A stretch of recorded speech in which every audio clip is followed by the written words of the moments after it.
Stock tips किसे नहीं पसंद? भाई ये बहुत ही बढ़िया कॉन्सेप्ट है कि हमें कोई किसी स्टॉक का नाम बता दे, किसी कंपनी का नाम बता दे अपनी तरफ से, हम उसमें इन्वेस्टमेंट कर दें और हमारा प्रॉफिट हो जाए। एकदम ही मस्त कॉन्सेप्ट, एकदम मक्खन कॉन्सेप्ट है। लेकिन दिक्कत ये है कि जो स्टॉक टिप्स वाली चीज़ है वो हमारी ज़्यादा फ्रूटफुल होती नहीं, वो उतना अच्छा परफॉर्म नहीं करती, उतना हमारी वो जो एक्सपेक्टेशंस होती है ना उसके अकॉर्डिंग वो परफॉर्म नहीं करती। इन जनरल तो यही है, आपने भी यही वो है ना कि एक्सपीरियंस किया होगा। लेकिन फिर भी हम लोग स्टॉक टिप्स को इतना पसंद क्यों करते हैं? Why we love stock tips? इसका देखिए वैसे बहुत सारे रीजन हो सकते हैं, लेकिन जो एक सबसे बड़ा रीजन मैंने ऑब्जर्व किया है वो ये, आप ठीक है आप ऑब्वियसली कह सकते हो कि यार इसमें हमें हार्ड वर्क नहीं करना पड़ता, कुछ भी झंझट नहीं है, किसी ने नाम बताया, अपनी तरफ से कंपनी का नाम बता दिया, हमने परचेज कर लिया, तो ठीक है वो बात भी आपकी सही है कि इसमें हार्ड वर्क बिल्कुल नहीं है। लेकिन जो सबसे बड़ा रीजन है वो ये है कि इसमें हमें अकाउंटेबिलिटी बिल्कुल नहीं लेनी पड़ती अपने ऊपर। यानी कि हम किसी भी चीज़ के लिए अकाउंटेबल है ही नहीं। भाई हमें किसी ने अपने अपनी तरफ से अपने स्टॉक का नाम बताया, अपने किसी कंपनी का नाम बताया, हमने उसमें इन्वेस्टमेंट किया। अब वो अगर स्टॉक अच्छा परफॉर्म कर दिया, हमारे पैसे बन गए, तब तो चलो ठीक है भाई,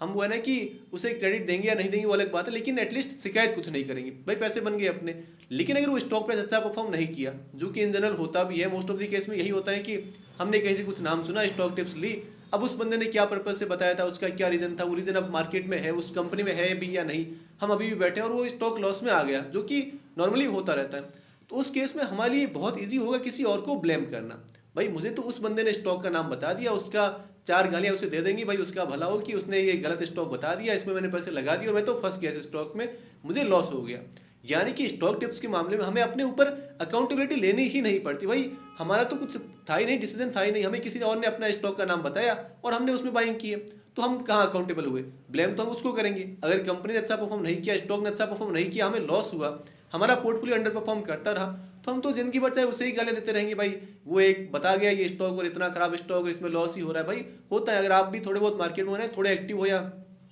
थोड़ा टाइम हो गया आपको मार्केट में, तो आपके पास भी लोग बहुत स्टॉक टिप्स लेते होंगे। अब आपने अपने मन से किसी को बता भी दिया होगा यार ये स्टॉक परचेज कर ले, अब आपका जो मर्जी रीजन रहा होगा, हो सकता है आप गलत ही हो गए होंगे या वो स्टॉक ही अब गलत हो गया होगा, उस बंदे को नहीं पता है आपने किस रीजन से बताया, वो अभी भी बैठा है, आप निकल गए होंगे, चाहे जो मर्जी रीजन हो। लेकिन आपने भी एक्सपीरियंस किया होगा कि लोग वो है कि आपको ब्लेम बहुत इजीली कर देंगे कि यार तूने तो ये स्टॉक बताया था। अब ठीक है, अपने फ्रेंड सर्कल में बहुत कॉमन है कि यार किसी ने पूछ लिया कि कोई स्टॉक बता दे, अब मैंने बता भी दिया, जैसे मैं भी कर देता हूँ भाई, कोई अब मेरा खास दोस्त मुझसे पूछ ले कि यार मुझे इन्वेस्टमेंट करना, कुछ बता दे, मैं उसको थोड़ा ना कहूँगा भाई मैं तो इसके वो है कि नहीं करता, मैं ये तो सेबी अलाउ नहीं करती और ये वो सब चीज़ें मतलब अपने सर्कल में नहीं चलती। अब मैंने उसको बता भी दिया, अब वो चल गया तो ठीक है, वो शायद वापस आ जाएगा एक दो और स्टॉक टिप्स लेने, और अगर नहीं चला तो सबसे पहले ब्लेम करेगा भाई यार कैसा स्टॉक बता दिया है, मैंने पैसे इन्वेस्ट किया, अब ये तो नीचे ही पड़ा, तू तो बहुत वो स्टॉक मार्केट का एक्सपर्ट बनता है और अपने आप को ये कहता है वो कहता है और ये तो चल ही नहीं रहा। मतलब इसमें दूसरों को ब्लेम करना बहुत ईजी, अपने ऊपर कुछ भी अकाउंटेबिलिटी नहीं लेनी। और ये सब स्टॉक मार्केट की बात नहीं है।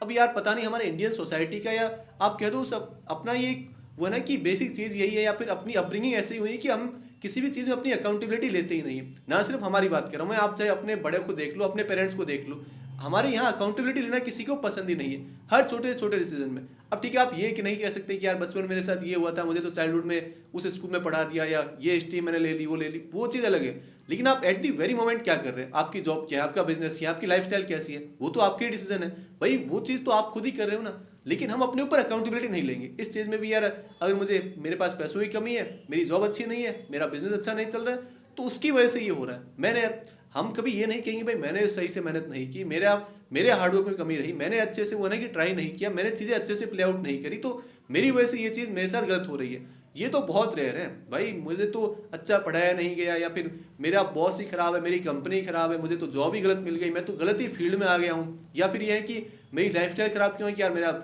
जॉब में ये टाइमिंग है, मेरा बिजनेस में ये टाइमिंग है, मेरे नींद पूरी नहीं होती, ये नहीं, मतलब ये है कि आपके पास दुनिया भर के एक्सक्यूज रहेंगे, जबकि भाई प्रॉब्लम्स का सॉल्यूशन भी आपको ही फाइंड आउट करना है। ये नहीं कि अब स्टॉक टिप्स के मामले में ही ले लो, अब आप स्टॉक टिप्स लेते रहोगे, अगर इसने बता दिया इसकी गलत हुई, फिर उसने बता दिया उसकी गलत होगी, आप ऐसे 3 4 5 बंदों को ढूंढ भी लोगे। आपके पास इंटरनेट तो खुला पड़ा है, आप ट्विटर पर एक बढ़िया प्रोफाइल बना लो, आपने अगर एक दो ऐसे पोस्ट वगैरह को लाइक कर दिया ये इन्वेस्टमेंट और स्टॉक मार्केट वाले को, आपके पास अगले दिन 100 स्टॉक टिप्स होगी, ले लो भाई। अगर आपको स्टॉक टिप्स पर ही प्ले करना है तो खरीदते रहो, आज इसका गलत हुआ, कल उसका गलत होगा, फिर उसका गलत होगा, लेकिन एट दी एंड जो प्रॉफिट या जो लॉस हो रहा है वो तो आपका हो रहा है। ये चीज़ें आपको रियलाइज करनी होगी। तो हमें जो स्टॉक टिप्स लेने के मामले में जो सबसे बड़ा रीजन है हमारा अकाउंटेबिलिटी ना लेने का, वो हमें ना सिर्फ स्टॉक टिप्स के मामले में, ना सिर्फ स्टॉक मार्केट के मामले में, बल्कि अपनी जो रियल लाइफ है, अपना जो एक्चुअल जो जीवन है, उसमें भी हमें ये चीज़ वो है कि एप्लीकेबल करनी होगी कि भाई हमारे साथ जो भी हो रहा है एट दी वेरी मोमेंट, हम जो भी लाइफ जी रहे हैं, हमारे वो है कि लाइफ में जो भी प्रॉब्लम्स है, जो भी अच्छाइयाँ हैं, जो भी सही चीज़ें हैं, गलत चीज़ें, वो सब हमारे डिसीजंस की वजह से है।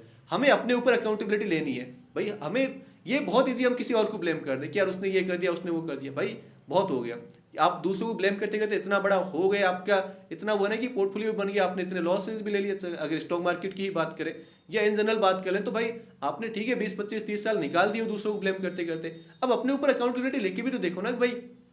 ये चीज मैं अपनी तरफ से कर रहा हूँ। जैसे स्टॉक्स के मामले में ही ले लो, आपने एक अच्छी कंपनी पिक की अपने समझ से, जो भी आपकी छोटी सी समझ है, आप मार्केट में बहुत नए हो, आपको ज्यादा चीजें नहीं आती, आपको बिजनेस का भी नहीं पता, आपको ये फंडामेंटल्स नहीं आते, आपको कुछ नहीं पता, लेकिन भाई एटलीस्ट आप किसी और से कुछ सीखोगे, और से कुछ सीखोगे क्या, और से किसी कुछ स्टॉक टिप्स लोगे उसके बजाय। तो अगर आप अपना कोई स्टॉक परचेज करोगे, आपने उसमें कुछ भी चीजें देख ली, XYZ जो भी आपको उस समय समझ आई, आपने उसमें इन्वेस्टमेंट कर दिया, अब वो अगर बढ़ता है तो भी आपको एटलीस्ट ये पता होगा ना कि आपने इस रीजन से परचेज किया था और ये रीजन मार्केट में वर्क करता है, चीजें ऐसे काम करती हैं, स्टॉक प्राइस ऊपर जाता है। या फिर आपने कुछ सोच कर लिया था और फिर आपको धीरे धीरे आप वो फाइंड आउट करते हो कि यार ये चीजें ऐसे प्ले आउट नहीं होती, ये चीजें गलत हो गई, या फिर मैंने इस चीज में कसर रख दी, इस चीज में मेरी कमी रह गई है, अब अगली बार मुझे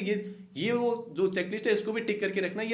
ये वाली चीज में मुझे पढ़ कर रखनी है, या ये चीज भी अच्छे से एनालाइज करके रखनी है।